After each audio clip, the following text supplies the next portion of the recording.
Smash off time again. Beer number 8. 3 left. Sad days. Only 3 left. Where's the time gone already? I've just got to stop and say that I've been really impressed with all the beers so far. And I'm really glad to have been a part of this. And I'm really looking forward to next year. I've learnt an awful lot from the combinations you guys have been putting together. And I've been able to do it with only having to brew one combination myself. So it's an amazing idea. And a big thank you to David for organising it and the hubs. And I'm looking forward to doing it again next year. So anyway, beer 8. Can you read that? It is JP3-GNP-IXV-3W5. Smash beer, 5.5%, Galaxy hops, 68 IBU, Weyerman pale malt, and WLPO 22 Essex ale. 67.9 IBU. This one's going to be a bit of a beast. Give it a go.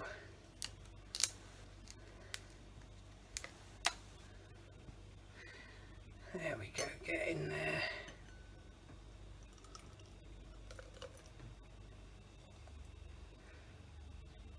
Now, just to keep this a bit educational whilst I'm pouring, I'll let you guys know, if you don't already, about one of the sensory analysis techniques we teach new beer judges. Oh, look at that, that's lovely. It's a nice looking beer. And it's to do with the aroma. And it's what we call retronasal aroma, or retronasal smelling. You take a good swig of your beer, swill it all around your mouth, swallow it, taking a deep breath over what's left of the beer in your mouth, and then breathe out through your nose. And sometimes you can get some quite different aromas when you're breathing out than what you got breathing in, just sticking your nose over the glass. So that's something to try on your next reviews, guys. Next reviews for all of those of you who haven't finished them all yet, because I've seen at least one person has. So cheers. Lovely looking beer, JP3. It's slight chill haze on it. Lovely colour. Stunning head on it.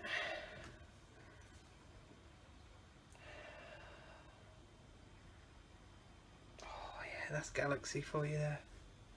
I love Galaxy hops. Even through that head I'm getting it. So I'm not going to get the head to go down much, so I'm just going to get stuck in.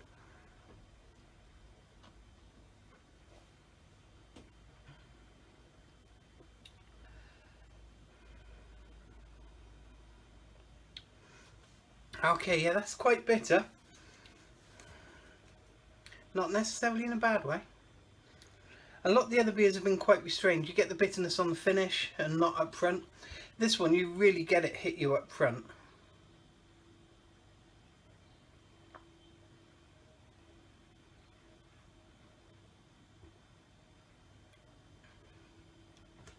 So what was the malt on this one again? The Weyerman pale. Okay, because it's quite malty actually. I'm quite surprised. Most basic pale ales, you don't expect it to have much by way of malt character, but this one is actually quite malty. It's nice. What can we say about the hops? There's definitely no shortage of early hops in this. The knocking on 70 IBU tells you that straight away. There's plenty of early hops or a hell of a lot of later hops in there. Very good hop flavour and aroma on it. I'm still waiting to get through that cap on it to see if I can see what the aroma's like just from the beer.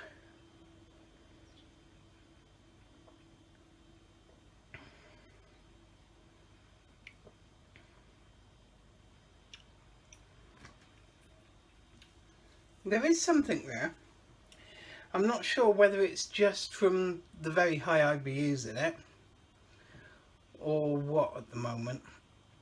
I'm going to go away, sit down and savour this one and see what I think when it's warmed up a little bit more.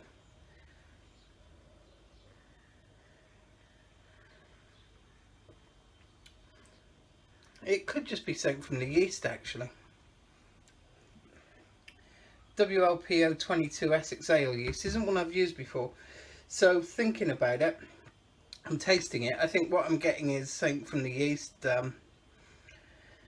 maybe just something slightly phenolic there, which isn't necessarily a bad thing. I'm not knocking it, you can get phenols from the yeast all the time. So yeah, I'm actually quite enjoying this one. Thank you very much for the beer, JP3. I'm going to go away now and score this one up whilst I've still got some left, and I'll catch you all again soon. 2 bottles left in the fridge. I reckon I can probably knock them through tonight, especially with this temperature. It's melting. Alright, cheers all. Quick update for you on that last beer. As it warmed up, I started to get an off flavour there. It's not too high above detection threshold though, so it's very hard to pin down exactly what it was. It was either slightly medicinal or slightly solventy. So medicinal would normally be chlorophenolic, so either chlorine or chloramines in your brewing water. You can treat either of them with like half a Camden tablet in 5 litres. It's practically instant, 5 minutes later just brew normally. Or it was a fusel solvent type issue from fermenting it just a bit too warm for the yeast variety. I don't know what temperatures WLPO22 is happy at, but it may be that you were just pushing it just beyond the top end of that, and that's what's caused it. But like I say, it wasn't dominating at all. It was there in the background. It was just over detection threshold, and it was somewhere between the two. So there you go. Still enjoyed the beer though. Thanks.